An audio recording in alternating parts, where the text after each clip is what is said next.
Recording. We're on.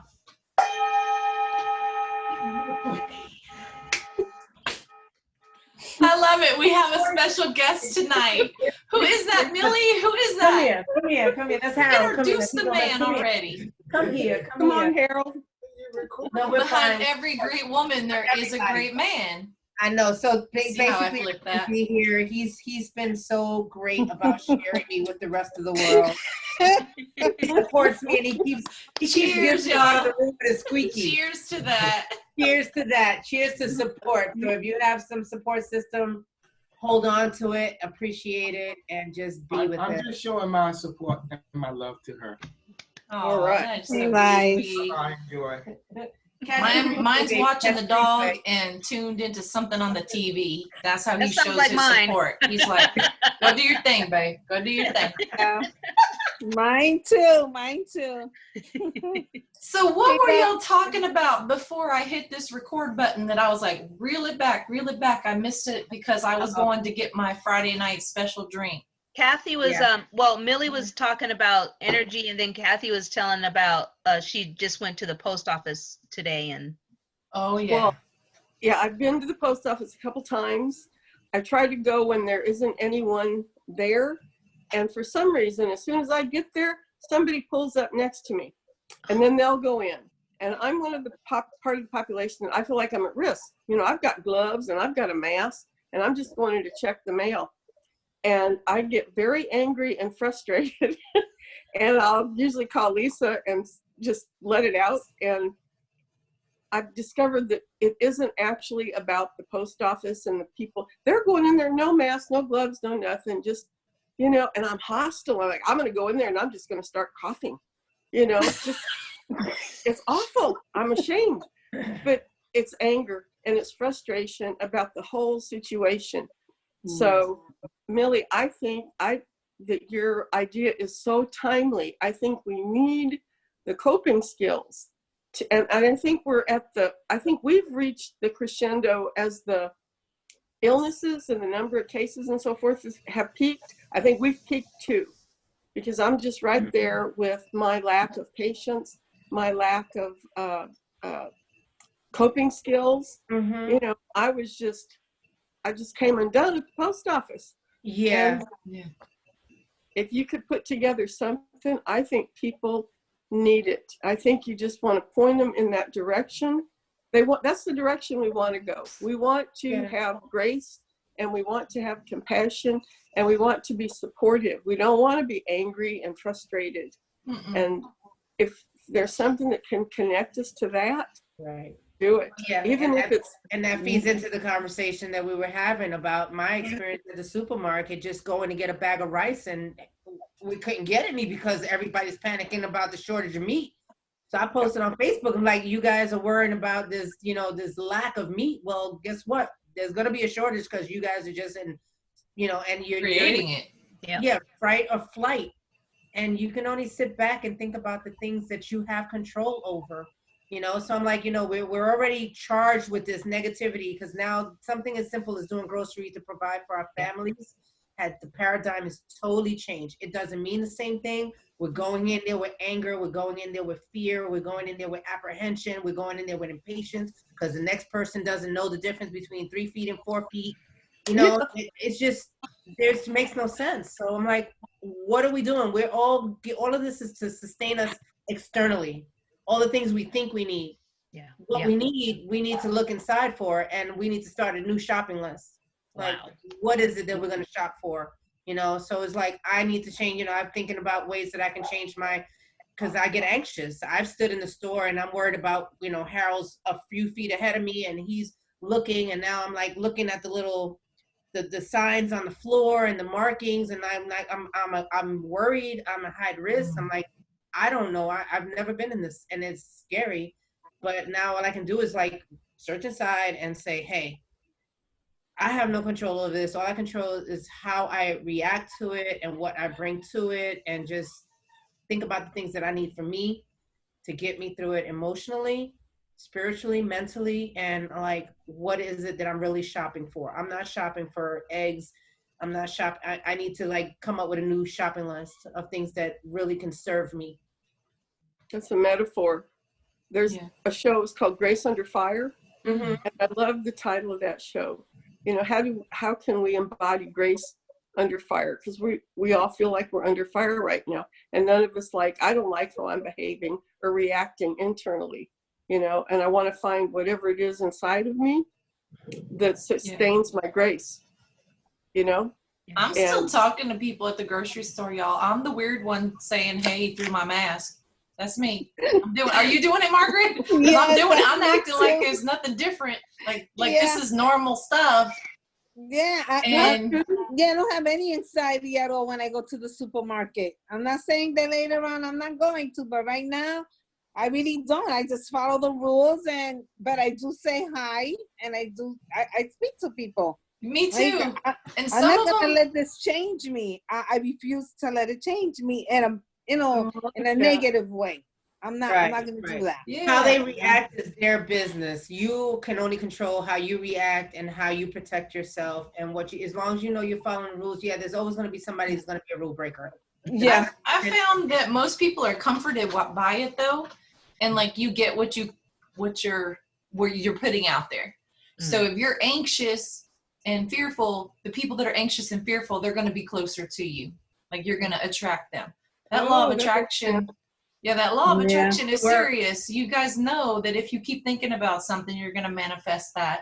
So if you're thinking about worry, you're thinking about lack, you're thinking about scarcity, you know, all of that is going to be drawn closer to you because you're telling the universe that that's what you're looking for. So it's going to be drawn to you. So when you go in, just try it. Just try, you know, walking in like, you know, I keep my distance, but like the other day we were in the grocery store, my husband and I, and for those that watch this later, they know that me and my husband don't shop together. Like he does most of the grocery shopping because he buys certain stuff, and then I'll go and I'm the fruits and vegetable and the substitute meat because I don't like a lot of meat. So I buy frozen whatever. So I get my stuff, he gets his stuff, and then there's stuff for the whole house. Anyway, we were in there together, and he was like you, Millie, very fearful and looking at the floor and paying a lot of attention. And he was like, I could see he was tense, you know, and I was like, dude, relax, it's okay. And so I was just meandering around, and he had a list and I had a list, and he's like, well, just get the stuff on your list so we don't duplicate, because we had 2 baskets, right? And because that was a rule at one of the stores, you had to have your own basket, even if you were in the same family. Okay. But so we just took the list and ripped it in half, and you get half the list, I'll get half the list. We weren't hoarding, okay? But halfway through that, I was like yelling down the aisle, honey, I already got the strawberries. Don't touch the strawberries, you know, kind of thing. And anyway, we get up to the checkout, and there's this young lady behind me, and obviously she worked in the healthcare industry because she had a real cute little mask and she had a badge on, and her hair was pulled back and whatnot, and she had like 3 items. And I looked at her and I said, you can go ahead of me. And she's like, but aren't you with him? And I said, no, just go ahead of me. And she's like, thanks, you know. So she went ahead of me, and she had like 4 items. And my husband had never been to this particular grocery store where you bag your own groceries and you bring your own bags. I'm not going to endorse the store, but y'all know what I'm talking about because that's my favorite store, but we don't get paid by them to do this, so we're not going to do that. So anyway, maybe when they sponsor us, I'll be shouting them out. But anyway, so we went to this store, and it was his first time there. So I was having to say, honey, it's okay. Just swipe and go over there to that counter and put your stuff in the bag. I'll be over there in a minute, but bring that American Express over here. You got to pay for these. I'm sorry. but anyway, so we got through the line, and it was so funny because one of her items like toppled a little bit over into my section, so to speak. And I just automatically responded. It was a card. It was like a greeting card, and it fell over onto my stuff. And I just reached up, and our hands kind of met. We both had gloves on, and our hands kind of met. And she looked at me, and I looked at her, and I'm like, it's okay, right? And she was like, we're good. Like that. And I was like, all right. And, you know, so it was kind of like, hey, we're okay. We both got gloves on. We're okay, you know?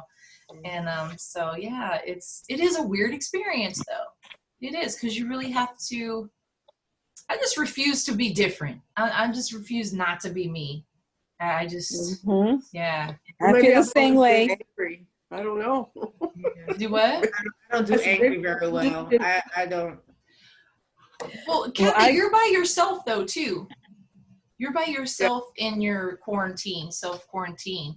So I think that makes a difference too, because I've played out my scenarios with my family. You know what I'm saying? Like my family have Mhm. already seen me get kind of crazy about something and go, Mhm. I just want to go outside, like, kind of thing. You haven't had that. So when you go out, it's kind of like it all just shows up. Yeah, the only place that I've gone to the post office 3 times since March 13th. That's been it. No stores, I get no people. I get to see my family on FaceTime, and that's been it. No hugs, no kisses, no sweet grandbabies. The hug for you, Oh, baby. thank you. I'm feeling it. Hug. This is cute. Thank you. And this sustains me because it's an emotional connection that I don't know, it's helped me to get through it. It really has. Sweet. And anyway, so I just, whenever I go to the post office, I melt down. I don't know. She gets, And then I call Lisa.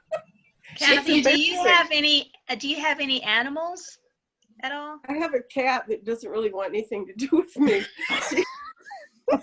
she feeds it, but I've seen it. She's That's feral. Kathy, I'll bring you another cat. Which one you want? She belonged to the neighbor, and the neighbor abandoned her. And for some reason, she came over here, and I think it was the hurricane. We had the hurricane. I put food out. Well, I had, I don't know, 10 cats coming to eat all the time. And I finally just started feeding her, and that was it, and let them, find their way back home. And she stayed. But she's skittish. I have never petted her, ever. Oh, wow. She won't, she jumps if I move. And just this week, she stopped that. And when I put the food down, she'll hiss and bat at my hand. Mm-hmm. It's odd. I don't mean to go off onto that tangent. No, you're good. No, but Yeah. there's a lack of connection there. So that's the Yeah. thing. Yeah. She's in survival mode and she'll take it, but it's like, stay away. Yeah. She doesn't trust you yet. Yeah. There's no I trust. sit out there with her now, and I thought, okay, well, maybe she'll get used to me. Maybe she'll come up. She doesn't run off like she used to, but she still scatters. But anyway, no, At least expect that she'll come to you. Yeah. Mm-hmm. I had a dog, and she passed a couple of years ago, and I wasn't really ready to get another one for a minute. So there's that. But we'll see. Eventually, I'd like to have another, but not right now. I hear you. Yeah. Kind of limits what you can do and where you can go when we can do that again. They're a big responsibility. You have to set things up for them when you go places or take them with you. And yeah. Millie, Oh, sorry. Okay. Go ahead. Oh, I was just thinking that, so we tried to, like a while ago, we were trying to go on vacation or something, schedule something, Corpus Christi area, and no place for dogs was good enough for our dog. Even though they were going to be 24-hour on site, nope. She has to be with us, and that's not, I'm just like, oh my goodness. No, I recognize that because when we travel now that we have Gizmo, we go to dog friendly places. And the first time I think we were going to, North Carolina to visit Harold's daughters for graduation of his youngest, I think, from high school. And we brought Gizmo. He travels great, but he's not used to being in strange places, and he's not a kennel dog. So he puts himself in the kennel only when he's putting himself on timeout because he did something that he thinks was wrong. Get out of here, Gizmo. Or if he already knows when we're dressed and ready to leave, he's like, okay, they're going out, Mama, Papa. He'll go in the kennel. He just sits there. Oh, that's his safe Left place. him, and he couldn't get to the elevator, and he's barking and barking. I'm like, yo, we're gonna get kicked out of this hotel. I'm paranoid about it. So we ended up bringing him with us, taking him to the restaurant, and leaving him in the car. But we made sure we parked the car where we can see the car from the restaurant. That way, in case anyone approached the car because he was barking, we would be able to step out and say, hey, that's our dog. You know, we left the window because it was super warm. But other than that, he was fine. He wasn't barking or whining or anything, but he just would not stay in the hotel. He was not having, he was not having it. And for those of you that are wondering why I'm wearing this crown, is because I actually just finished a happy hour Zoom call with my ex-coworkers, mostly in New York, and they started setting up. neat. So I we love it. with us, and again, I just need all the support I can get. So I just hunger for that connection. They will always be my family, whether I work for the company or not. Our bonds are so tight. So it was good to see some that we haven't seen, and it was a Hawaiian luau theme. Yeah, I was about to say that's called something in Hawaiian. I can't. Yeah. So I forget what it's called. The head lay and the lay. They're all have different names. Pretty. Yeah.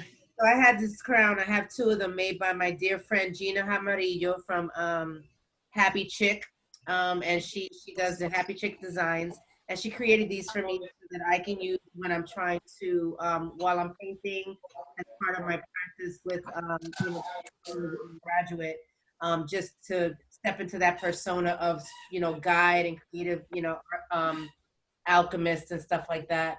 So I said, oh, I have my crown. That's all I had. I wasn't going to go out and get a hula skirt. I thought of you, Miss. So this is all I could think about, bringing in that little vibe of Hawaii. So I found my crown, and since it was just before this call, I figured, oh, well, let's just flow. Oh my gosh, I would have a lot to give you if you wanted to ever use one. It's amazing. After over 10 years, right? A whole fourth of my closet is just gear. Just outfits and everything. From practice wear to, oh my goodness. Wow. Pretty cool. And I look over there and I think money. I think, oh, I spent, That's how I feel about my library of books. I need a sip after I thought about that now.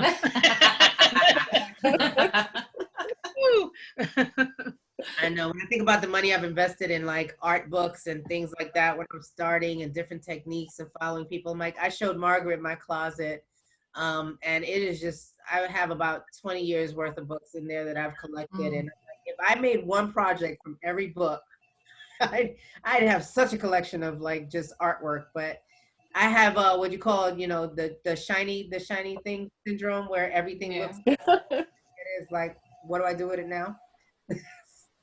So you have a lot of books? I have a lot of books. I have a lot of books and magazine subscriptions and things like that. And I keep them because I'm like, you know what? I'll either make the project, share it with someone else, tear it up and make some earrings out of them. Or use them as a collage for something else. But right now, because I pay for them, I still have value. And I know that that's stuff that maybe is not for now. I believe in sometimes you get things 1 minute, but it's for later. It's for later. The universe is handy. So I'm like, I'm good. I used to save all my magazines for like, what do you call that? Vision board workshops. I have suitcases full of them. And then finally I narrowed it down to one suitcase full of them, because they're very heavy to, even when you take them into your workshop, they're very heavy to get out of your car when they're actually full. Yeah. So I had to narrow that down and update it too. With vision boarding, they've gone electronic. Yeah, but that's no fun. It didn't feel fun to me. We felt better when we had a big, because I used to do it at a restaurant, had a back room in San Antonio, and we did one last year at the very beginning of the year, and it felt good to sit down and actually do physical cutting out, and we did visionary work whenever we were doing that, and some guided meditations and things like that, and everyone got a lot more out of it, by doing it that way. The crafting, the art part of it. Yeah. And it's probably something, I mean, it's not bad. It's not a bad thing to do. I mean, but certainly I think there's a deeper connection with, I think there's electronic is not bad, but I think there's a deeper connection. The process of touching it, because you actually body, mind, spirit. Yeah. And just being in the room and being able to like, oh, this one's for you. And then it was like we were starting to look for things for each other. and not really focusing on just ourselves. And it was creating like a sisterhood in that also. So there was a lot more to it. The electronic to me just didn't, I went to one online one time and it was okay, but I was just like, it doesn't feel the same as when you're in the room with people to me. Yeah, that's true. It was weird. I'm gonna go get I'm sorry, I'm gonna go right over here, and I want to show. I didn't realize you guys were gonna talk about, but I want to show you the these vision boards that I started helping people make, because they're portable and they're like origami, and they like it folds. I think I remember when you started doing those. You've been doing those for a little bit. Yeah. Get those out. I'm sorry, I'll be right. Yeah, those are cool.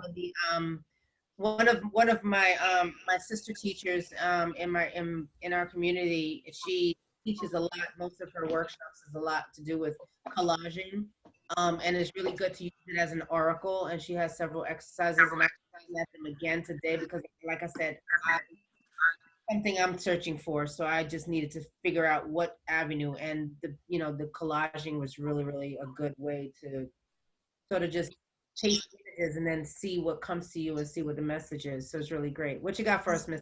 That's cool. So this was last year's.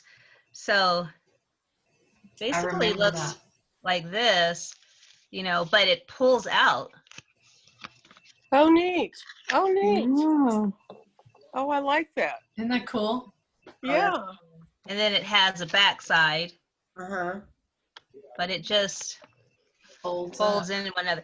So what's really great is that I take it, I can take it with me to work or whatever, and like at lunch, or I wasn't really good about looking at it first thing in the morning. So like when I would get to work and like I've settled a little bit, then I would just look at it and spend time with it. And then I usually like to hold it to my heart, and then I start my work day and things like that. But I just love how there's a lady named Jennifer. Oh, should I not say her name, or is it okay to say It's it? funny you say that because the person that I was thinking of, her name happens to be Jennifer. So I'm Jennifer curious. Lee. No, her name is Jennifer Owen. So Jennifer Lee, Artisan Coaching, she actually she developed this, so I'm always honest about that. And so I went through a facilitator program with her, and oh my gosh, I just love I love that way. But it's so weird. This last year when I did my vision board parties, I give people the option of doing it the regular way. Do you want just regular flat board, or do you want the 3-dimensional or 2-dimensional type thing? And they're like, I just want regular. I'm, okay. Because at first I was like, well, I really like this, but I had to acknowledge people may have their preferences, and they may not, it may be too much for them the other way, Can I share the vision, the collage that I did? Like I said, I don't do this much, but now that you've been sharing, I figured I share this one. Oh, wow. Oh, I like that's that. cool. Yeah. It's just so cool because it's talking about how I need the connection and what I see and how, I take care of myself and build my confidence. Yes. Oh, Mine's on the wall and I can't take it down because it's big. Oh, really? It's huge. Yeah. I don't even think I can turn this around to even see that, but I'll try. But I don't think I can. I don't know. Let me see. Y'all gonna see my desk. Hold on. Let's see if we can see it. And it's, Well, I'll have to go see, look for it's mine, on my I guess. wall. Oh, wow. That's it on my wall. Yeah. Oh, Yeah. wow. That is Oh, yeah. Yeah. It's got all. And it's so worked. Yep. And I overlap stuff. Yep. And you're right. The more intentional you are about looking at it and adding to it, I add stuff to it all the time. Like if I see something, I'm like, oh, I need that. And I'll just just keep overlapping and overlaying stuff. And I put cards when people, send me a card or something, I'll put it up there. And I have like some different things I bought in Mexico on my cruises, and I'll put them up there. And yeah. cool. Margaret. Yes. How you doing, my cuz? I'm doing good. I'm good. I'm just listening to you guys. She's talking. quiet tonight. We got to get her talking. Do you have your wine? Take a sip. No, just kidding. I'm playing. I do have my wine. Yeah. I'm not trying to get you drunk or anything, I swear. Oh, that's I've funny. had my moments. Don't think. I've had my moments with my little wine. We get close. We're pretty close friends sometimes. We're close friends. Okay, so truth or dare, I have a question for you guys. Truth or dare? I haven't played that in a long time. A long time. So I'll answer first. I'll answer Okay. the question first, to be fair. So how many times have you ever gotten drunk in your life? And so for me, it's like 2, where I really, like when I was young at 15, 16, and then somewhere in my early 20s, and after that I was like, you know what? Not about to do this. It might be 3. I'm sorry, it might be 3. Millie, are you still counting? Me too. Me too. I'm like, I don't even know how to answer this question. Okay, so true. I think I can What recall year? 3 times getting totally like to the point where I didn't realize that I blacked out, and I learned that I can actually drink myself into where I'm functioning for 3 hours, but I don't remember anything. And one of them was one New Year's, I went to a friend's house with my daughter, and I just dragged her. She's like 16 or 17, didn't want to come with me. I'm like, no, but we have to spend New Year's together. I get to my friend's house, we're drinking. Somebody was making Jello shots, and I don't even know what we were I drinking. don't like those. I know, but I don't know what they did. But anyways, so 15 minutes before 12, I'm walking around with party favors. 15 more minutes, 15 more minutes. Wake up on the landing of my girlfriend's house in a pile of my own vomit. Jello shots. In a pile of your Jello shots. Exactly. And they're like, I'm like, oh my God. So I tell my daughter, I'm like, baby, I'm so sorry. I forced you to come here. It was about us being together, and I fell asleep and I didn't bring in the New Year. She says, Mom, you were up for 2 hours talking about Happy New Year, kissing everybody. I did not remember it. The second time was when I met Harold, and he took me to meet his family for the first time. Somehow, I think that was the day that I proposed to him. I just told him, I'm marrying this man. So about 3 weeks later, they saw me again. I couldn't remember the incident. And they're like, when's the wedding? I'm like, huh? Oh my goodness. Yeah, it's Wow. Well, y'all know that I toured the country with my husband before we were married, and tomorrow's our anniversary, by the way. Oh, Tomorrow's our happy anniversary. anniversary. Yeah, yes, drink to that. Since we're talking about that, no, I'm just kidding. Yeah, 28 years with a piece of paper that says we're legal, and 33 years in a relationship. So yeah, been a minute. Awesome. So back to your question. Yeah, lost count on that one, but not so frequently now that I'm older, not so frequently. And yeah, a couple of drinks and we're good. But when I was younger, I toured the US with my husband, who was a musician, and that was his job. And so Tuesday through Saturday, like I said, it was just a thing.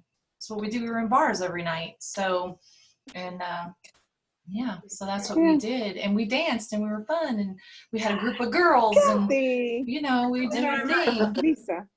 Lisa, What? I would do the same thing too. I met my husband. You did? at a club. Yeah, I met him at a club. We used to go out dancing all the time. Love the club. We love the Yeah. club. And we used to drink a lot. Yeah.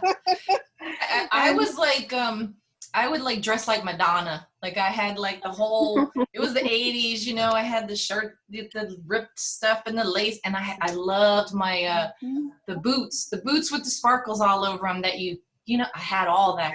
We used to go shopping at the mall so we'd look cute when we went out drinking and dancing. Like, yeah. Yes. Yeah. But I don't drink as much anymore. As I got older, I can't tolerate it as much. Yes. Like I can have one drink, one glass of wine, and I'm okay. But before, my thing was beer. I used to chug a lug. Margaret. It's the quiet ones you gotta watch out for. Say. Yeah, but no more. My body can't handle it anymore. So, but I'm good with it. I'm good. The older you get, and you know the crazy part is my daughter does not like, she doesn't drink. She doesn't drink at all. Like she doesn't that's tolerate alcohol. She doesn't like how people act when they drink. Like she's not into any of that.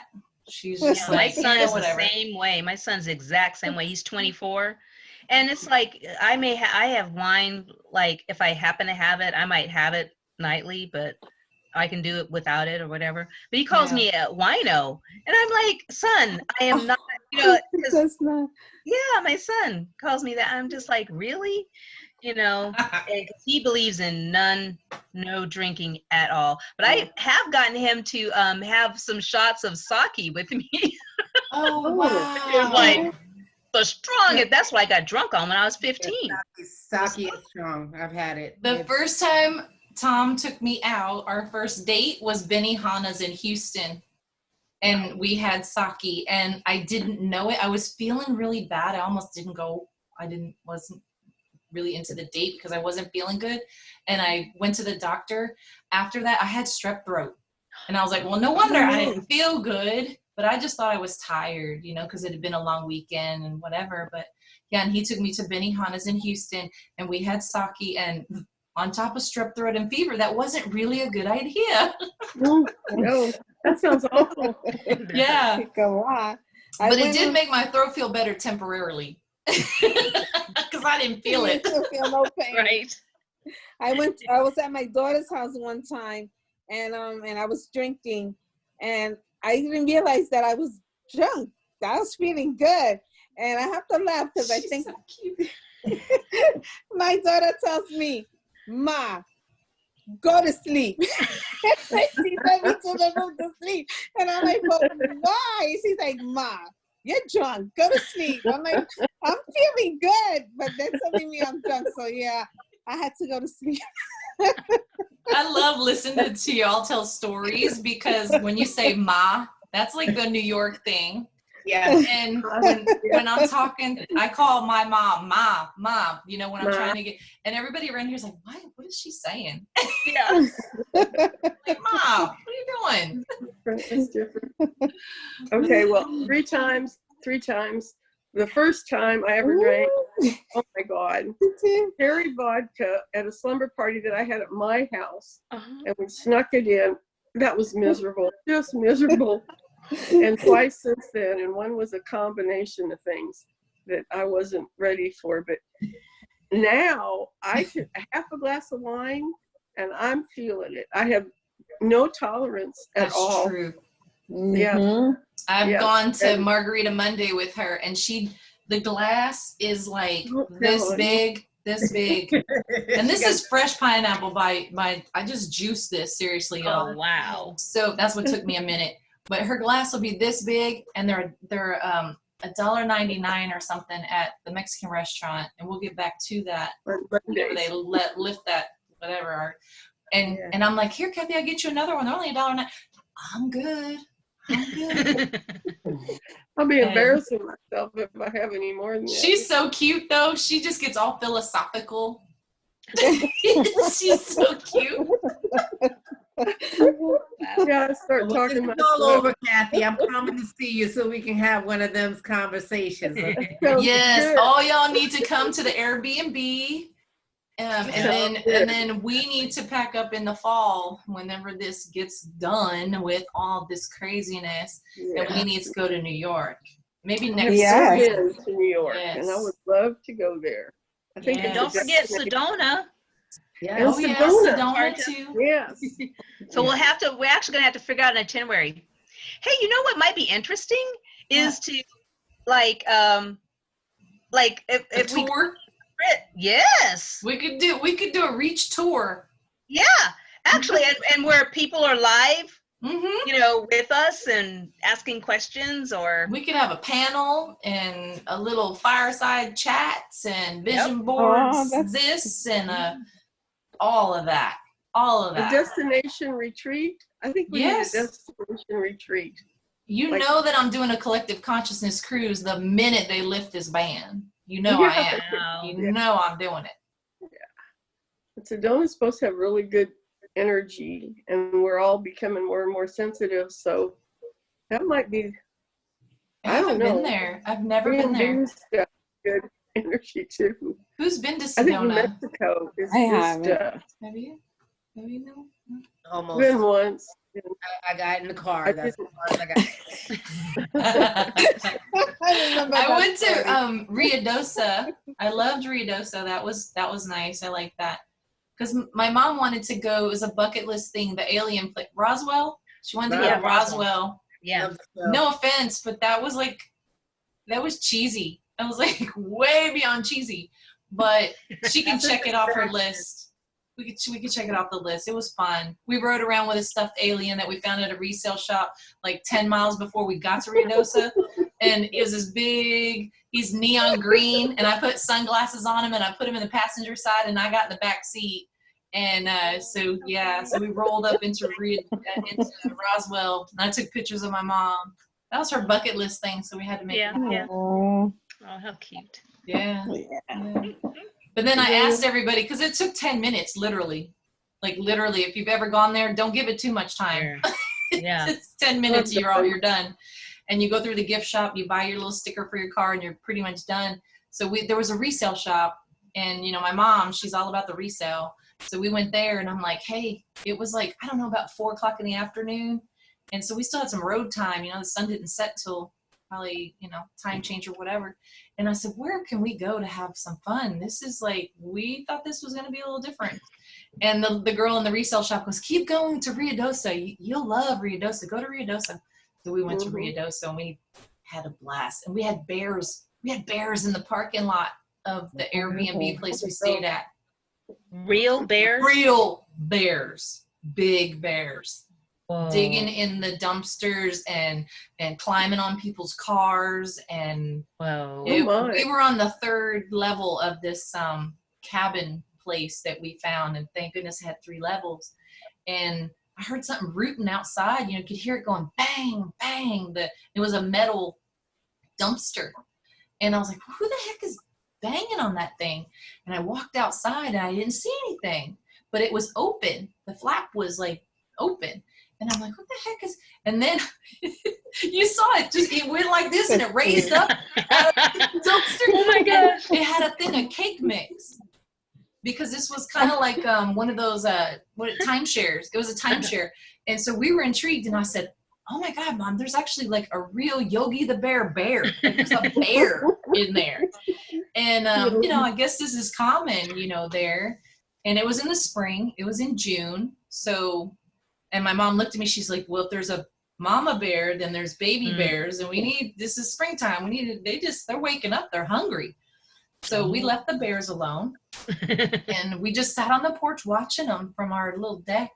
And then before we went to bed, I was like, I took all the lawn chairs and I put them all like in the way, because my thinking was, if I put it there and they came up the stairs, they'd have to make a bunch of noise to get to us, and we could go out the other door. That's my thinking. I don't know. But they didn't bother us. But, Wow. yeah, so New Mexico is cool. Love New Mexico. We went to White Sands. Have y'all been to White Sands? I've been wanting to go to one of my favorite New artists. Mexico's the land of enchantment. It is. And something will happen. I promise something will happen that will prove that to you when you're there. And that's why it's called the land of enchantment. I've had several experiences there that were lovely. Was that where you found a mountain that you liked? That was Phoenix. Oh, Phoenix. No, we were driving around, a friend of mine went, and I was looking I make drums. I love to make drums. I don't know why. Well, show them your drum. Is your drum right there? What was it I needed to talk to you about, Kathleen? I love making drums. Turn it around so we can see it. Turn the back around so they can see how you make Well, that. that's not I make a fancy back that looks like a spiral thing. How long does it take you to make a drum? Because I have mine. I like yours too. Oh. Is yours hours. hide? Yeah. Yeah. Okay. Wow. Mine's elk hide, and so I'm looking for a beater because I don't have a beater. And I mean, I went to Santa Fe, to all the little shops in Santa Fe, not a beater to be found. It was weird. You would think they had drums, they had flutes, they had all kinds of things. No beaters. So and that was kind of that was a goal. And anyway, we're driving around. We're out in the boonies. I don't know where we were, and we're just driving. And out in the middle of nowhere, I see a sign that says "Drums by Eagle." And I'm like, okay, so we drive by. She says, stop. I said, I'm not going to stop out here in the middle of nowhere. If, you know, I don't know. I was a little apprehensive. And she says, no, stop, get out. So I got out, went and knocked on the door. Nobody's home. A few minutes later, here comes a guy around the side of the building, and Native American fella named Eagle, who made drums. Wow. And he cored out the logs and did all of it. Anyway, we talked to him and this. I said, you don't have a beater, do you? And he said, yeah, I've got one. And I said, well, is it for sale? It can be. So I think I gave him $20 for the beater, which is an outrage. It was a lot of money. But he opened a can of red soda while we were visiting. And on the end of the beater, I don't know if it's still here. There was a heart. It made a perfect heart on the end of the beater in red soda, and there for years. Yeah. Oh, wow. And so I don't know. It was sort of an enchanted moment. The whole thing, finding the fella and getting the beater and having a red heart on it. And so that's why I say, you know, it's the land of enchantment, and something will happen while you're there. And it was cool. It's a Maybe beautiful not, place. It might not sound that cool, but it was very cool. Huh? And when we were there, my Uncle Mike was with us. And my Uncle Mike is special. And he was with us. And he takes life like just as it comes. You know, he has no expectation. He's really a blessing. And he's 6'4", so he's a big guy. You don't miss him, right? And he's really a gentle giant. And we had stopped in, I don't know what part, we were going to Alamogordo, and we stopped along the way. We kept seeing these dust storms, like these little dancing, whirling. I was like, wow, that's so cool. And they're just happening all over the place, right? And we didn't know whether we should be alarmed, you know, because we come from Texas where there's tornadoes. And I'm like, oh, Mom, should we be scared, you know? And she's like, no, I think it's just a dust devil, you know, a little dirt devil thing. I'm like, okay. So we just kept driving, and we get to this little resale shop, and we're inside talking to the lady and not paying too much attention to what Mike's doing because he does his own thing. And he's outside, and he's taking pictures and videoing. And we turned around, and we heard this whoosh noise, right? And the lady goes, oh, it's a dirt devil. And she grabbed the door and she shut the door. And I was like, oh, my Uncle Mike's out there. And I no sooner said it, he throws that door open, he comes in, and his hair is just everywhere. And he goes, there's something going on out there. And it got in my ears. I remember when I saw my first one, in Arizona. My son was in Arizona, and we were just in the backyard, and all of a sudden it got dark. I'm like, what's that? He says, it's just a sandstorm. Yeah. Like the most beautiful thing, but I was like, really, like, it was awesome. Like, I was just like, wow. Yeah. It was crazy. And he was just so cute because he was just like, there's something going on out there. It was in my ear. And it got in my ears. Let's just say so. And I just said, had great visuals about that one. Yeah, I just had great visuals. I'll have He to must bring have him. been in the vortex where He was in outside, and pressure. it literally like was in the parking lot, and he just was out there videoing, taking pictures, and it literally kind of snuck up on him. And yeah, you're not gonna move Mike. Mike's a big guy, so it was cute though. I think some of my best trips have been with Mike for sure, because you get a whole other perspective of life when you're with Uncle Mike. Yeah, for sure. The last cruise I took was with my mom and my Uncle Mike, and it was a lot of fun. It was a lot of fun. Yeah, he's cool.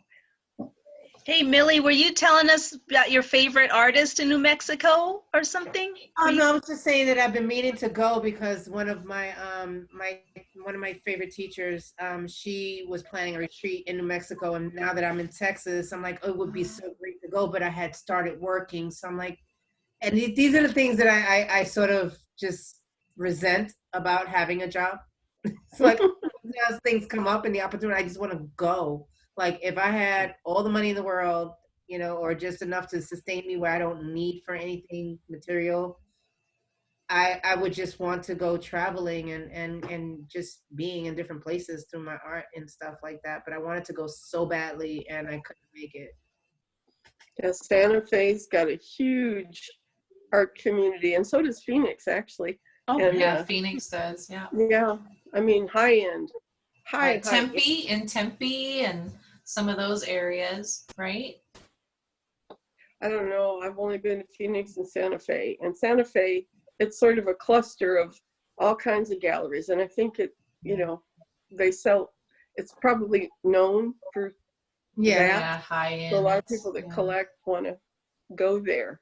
And then the ones that I saw in Phoenix were, I mean, you know, they were the really, really high end ones. I mean, not that there aren't some of those in Santa Fe too, but, you know, and I don't know. It was an overly done. I felt like it was too much, almost too much, you know. It makes it a little bit like it's unapproachable in a sense, I guess, or just something that's like, I don't know. They have the Rock and Gem show there too, right? The big one?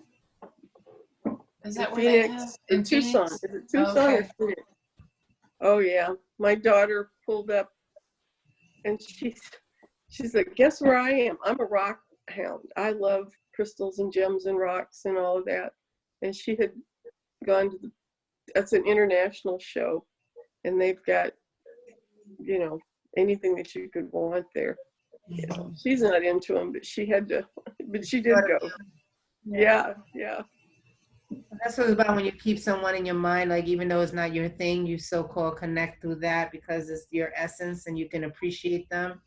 And those are the gifts that I like, oh, this isn't my thing, but you know, I know it's yours. I had a friend of mine who, you know, she went to California on a business trip a couple of years back, and she decided on her time off, they had gone to a museum. She went to a museum or to a gallery, and she saw a picture of Monet's wife. He had done a painting of Martha, and when she saw it, she just realized that she had realized that it reminded her of me, and she couldn't figure out why. She's like, oh my God, I love this painting.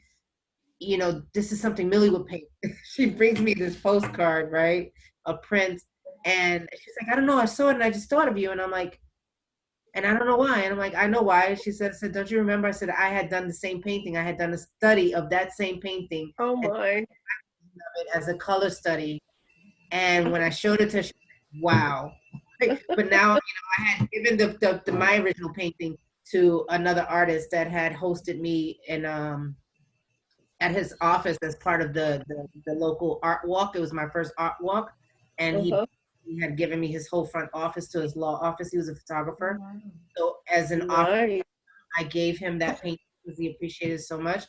And, you know, so now I have a print of the whole painting. I had just focused on the faces, you know. Oh, that's neat.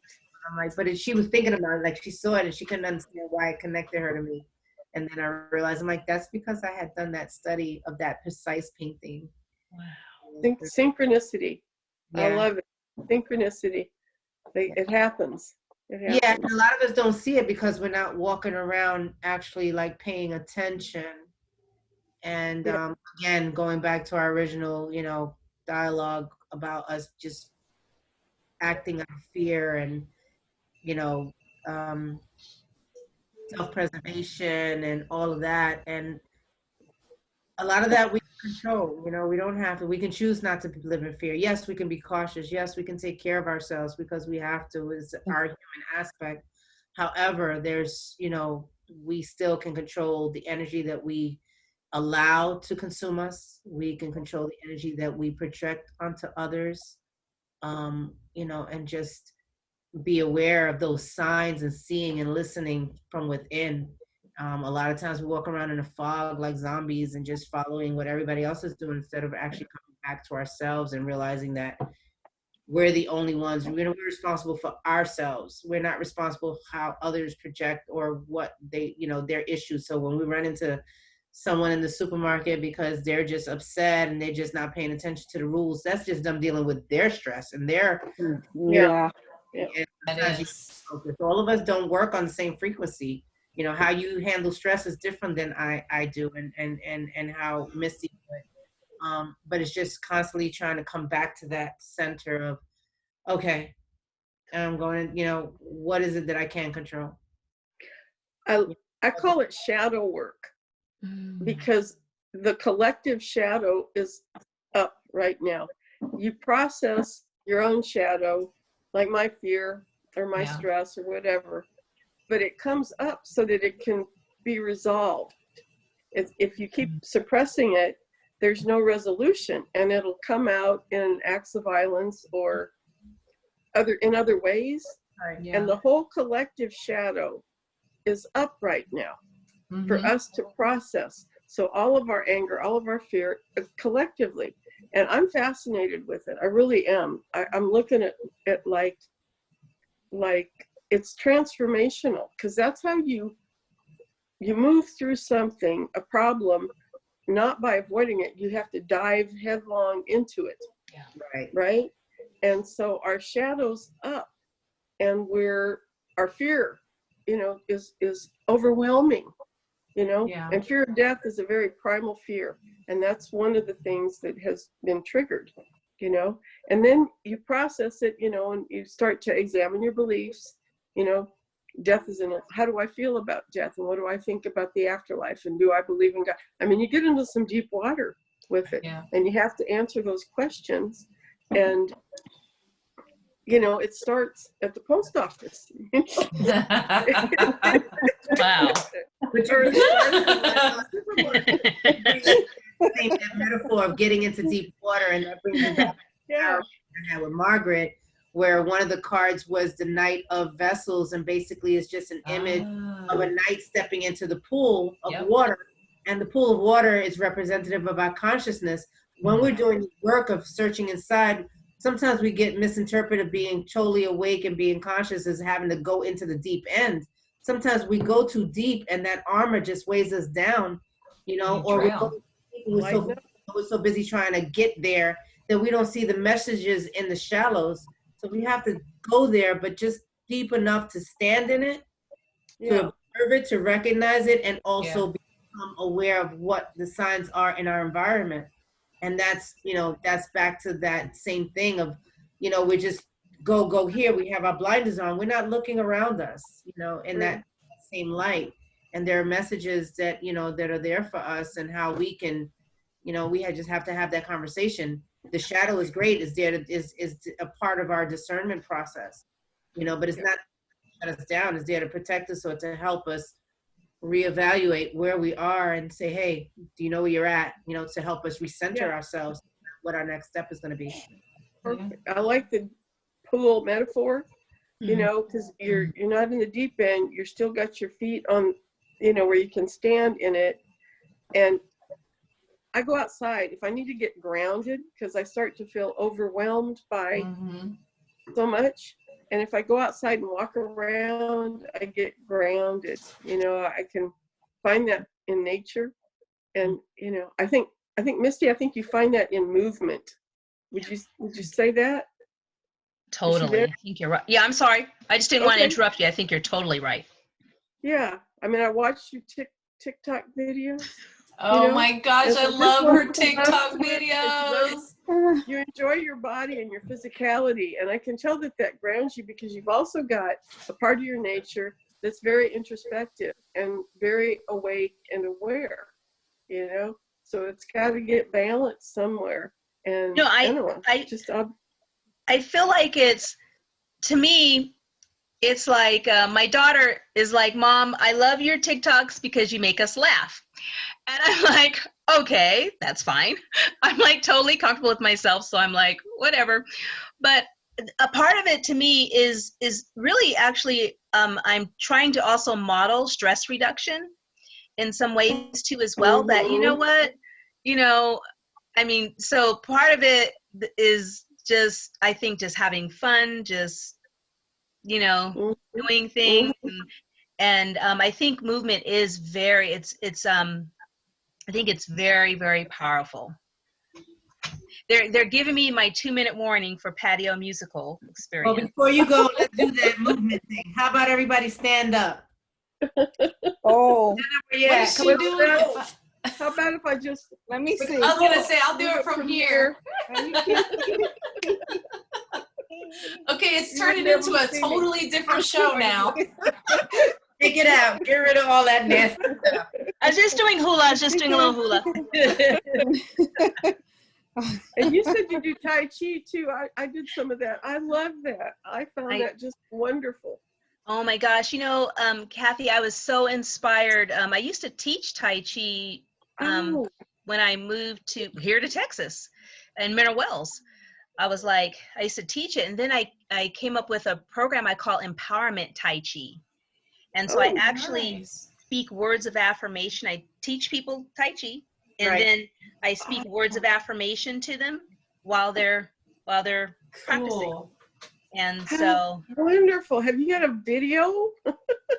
I don't. I've talked about that. The hard thing about it is it's intuitive to me. So different people, there may be different things that come about. Right. I don't say the exact same thing every time. Yeah. So wow. I guess wow. I could get to that stage a little bit, but it is very to me it's very intuitive. And it's that is so and cool. Actually it's weird because I may not say the same thing. Like I actually will not be aware of necessarily what I've said to the individual. And they'll say to me, "You remember you were saying such and such?" And I'm like, "Oh, really? Okay." When I do I know. I know you gotta go. I just wanted to say one quick thing, and I'm sorry. But so when I do the vision board parties, I have what I call a at the end when people are done, when they've finished, when they've gotten to a stage where they feel they're done, I actually have a private moment with them, and they can share with the group. But I have a moment with them where they don't even share the vision. I say, "Can you hold your vision for me?" And then I'll put my hands over theirs, and I'll just talk to them, and I just will say intuitively, I'll just share different things with them. And I said, "You will have to take notes, because you'll have to either record it, take notes, something, because I may not remember what I'm telling you." You're in the zone. The message that they're supposed to receive. That's it. And that's why it's so intuitive and subconscious. It's not something you're thinking. That's your inner voice coming through you. Yeah. And that spirit and that activity. And that's what I'm so glad you guys understand. I know it's a download, crazy. Girl. It's a download. You're just the messenger. It makes so much. That's it. Take the wine glass away from Margaret. She's falling over and stuff. Missy. Well, you guys, I'm gonna have to take my wine glass and go dance. Provide a musical experience for your neighborhood. For my neighborhood. With you.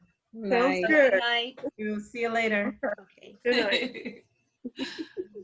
She's so cute. Yes. Yeah, she makes me want to get up and move when I watch the stuff, and I tried to Google hula the other day. Oh, little hula. I know, and it's so funny that we did the happy hour was hula based. I'm like, wow, it's like this. But I'm missing Miss Marva and Aisha today. Oh, me too. Me too. Hey, I have something. How about we end this? This is our last episode of this week. Like, this is our pilot end of episode. But I'll end the recording, which will go into a file, and then I can click record again and we can do an extended and give everyone a little extra in the group. What do you think? I don't care. Sound good? Yeah. Yeah. Okay, cool. Okay. All right. So if you're watching the last episode of our pilot, thank you for coming. Please leave us a comment in the comment section below and share our video, because you know the algorithm ain't going to share it out because we weren't live. So we appreciate any shares and comments that we get. And we're going to go into overtime. So watch for the extended overtime in the group. Good night, everybody. All right.